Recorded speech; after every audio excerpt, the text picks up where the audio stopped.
During po the evaluation ng responses sa dalawang AOM, nagkaroon po ng Committee on Good Government and Public Accountability hearings po noong November 2024.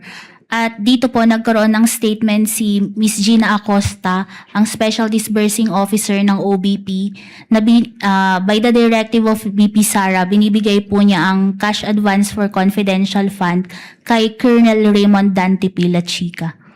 Before we go into that, Your Honor, please, presiding officer, this witness alluded or has testified that there was a Committee on Good Government and Public Accountability, CGGPA hearing. Kailan to? November 2024 po. Yes. For the understanding and appreciation of this honorable court, this was subject of a motion for judicial notice of the prosecution and the transcripts of that hearing as to its actual occurrence, as to what transpired, Your Honor, have been subject of judicial notice. Your Honor, Mr. Witness, Madam Witness, sinabi mo na nag-testify si Ms. Gina Acosta. Nandun ka ba sa hearing na yon? Yes po, nandun po ako sa hearing na yon. Bakit ka nandun sa hearing na yon? Kasama po ako sa resource persons from COA na umattend po doon. Nasubpina ka ba? Yes po. Bakit ka sinubpina? Kasi ako po yung staff na nag-conduct ng evaluation po ng mga documents na sinubmit in relation sa liquidation ng confidential fund ng OBP at DepEd. Okay, and you said that in that hearing of the Committee on Good Government and Public Accountability, nag-testify ang isang Miss Gina Acosta. Ito bang Miss Gina Acosta yung sinabi mo kanina na Chief of Staff? Ay, hindi. Sino? SDO ng Office of the Vice President? Yes po, si Miss Gina Acosta po. At nakilala mo siya sa hearing na yon, na nandun talaga siya? Opo, nagpakilala po siya. Nagpakilala siya sa'yo? Hindi po, dun sa hearing po. Sa Kaya hearing. na-identify ko po na siya po yun. And anong sinabi niya? Anong narinig mong sinabi niya sa hearing na yan? Na by the directive po of BP Sara, binibigay niya kay Colonel Raymond Dante Pila Chica, head ng Vice Presidential Security and Protection Group, yung cash advance po for confidential fund. Na sinabi kay Gina Acosta ng Vice President na ibigay niya kay isang Colonel La Chica. Sino itong Colonel La Chica? Siya po yung head ng Vice Presidential and Security Group po nung time na yun. Itong Colonel La Chica, hindi siya Senior Disbursement Officer? Hindi po siya, Special Disbursement Officer? hindi po siya ang SDO. Ano ang kinalaman ng isang head ng security sa disbursement ng confidential funds, kung alam mo? Under po kasi sa joint circular, nakalagay po doon na sa responsibility ng SDO na siya yung mag-disburse ng cash advance.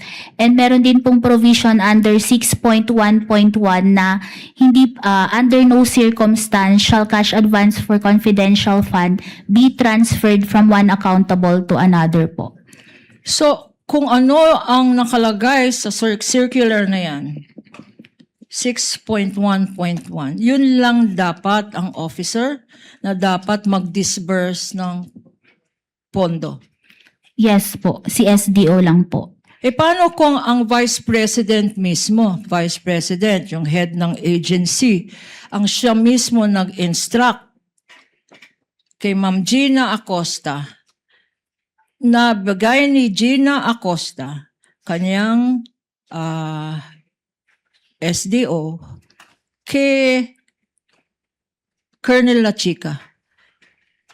Tama ba yun sa palagay ninyo o sa evaluation ninyo, Madam Witness? Objection, Your Honor.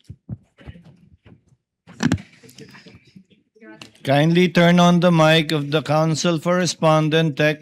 And why is it off? Hello. The witness is incompetent to answer that question. If she knows, counsel, witness may answer.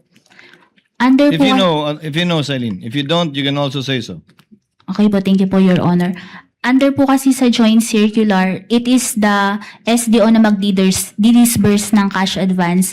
And ang participation po dito ng head of agency is to oversee, kasama po sa responsibility niya, to oversee the agency-wide use ng kung paano po ginagamit ang confidential fund. So ang sagot sa tanong ay, ang tanong ko ngayon, sa sinabi mo, sa palagay mo, bakit ka nabahala na si Miss Acosta? Your Honor, I have not yet Let asked the let question. the Your Honor. council finish her question.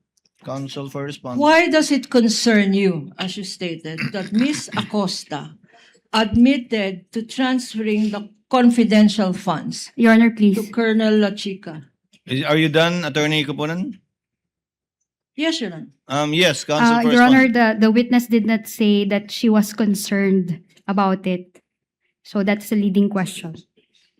Misleading, sorry. Kindly reform, counsel.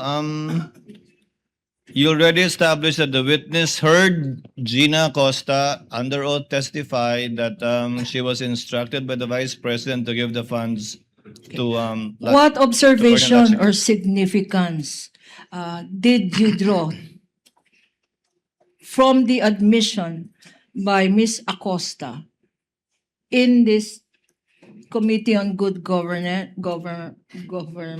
and Public Accountability hearing? What observation or significance did you draw personally from this admission? This is a direct violation po ng joint circular, specifically yung item 6.1.1 po. Again, 6.1.1. Are you familiar? Are you competent to testify on what 6.1.1 is? Yes po. Bakit? Kasi po, ang nakalagay dito is hindi po pwedeng ibigay ito ng SDO sa ibang officer po. Your Honor, please. counsel for respondent. The question is unresponsive, Your Honor. She was asked, why are you competent to testify on 6.1.1? The answer rather is unresponsive. Witness is directed to answer yes or no. If she is competent, she's going ahead of the horse. Yes po, kasi ang basis po ng audit namin is the joint circular. Okay. Attorney Kapunan, you may proceed. What next did you do in relation to the liquidation of the OVP's confidential funds after this committee hearing? After po the committee hearing, together, after din po na ma-evaluate yung mga liquidation documents and yung mga responses, I drafted po a notice of disallowance and sinabit ko po ito sa aking division chief for her review. Okay. So ikaw mismo ang nag-draft ng notice of disallowance. Yes po. Anong basis nito?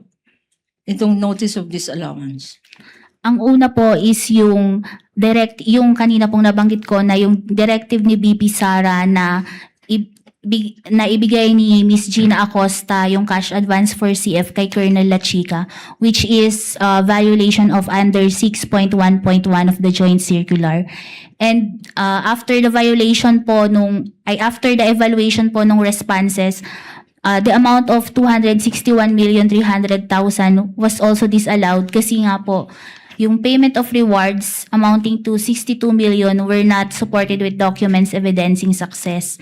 And yung purchases po nila ng supplies and provision of medical and food aid in a total amount of 199 million based on the acknowledgement receipts po, hindi ma-ascertain na these are for purchase of supplies. Kaya po nanghingi ako ng additional documents po. And yung pang-apat po is based sa evaluation ng mga acknowledgement receipts for the third quarter, may disbursement po doon for purchase of information na nabayaran before ma-release yung cash advance na nagkakahalaga ng 300,000 pesos. Okay, so dahil dito sa mga reasons na yan, nag-issue ka ng notice of disallowance. If shown to you, itong notice, will you be able to identify the same? Opo.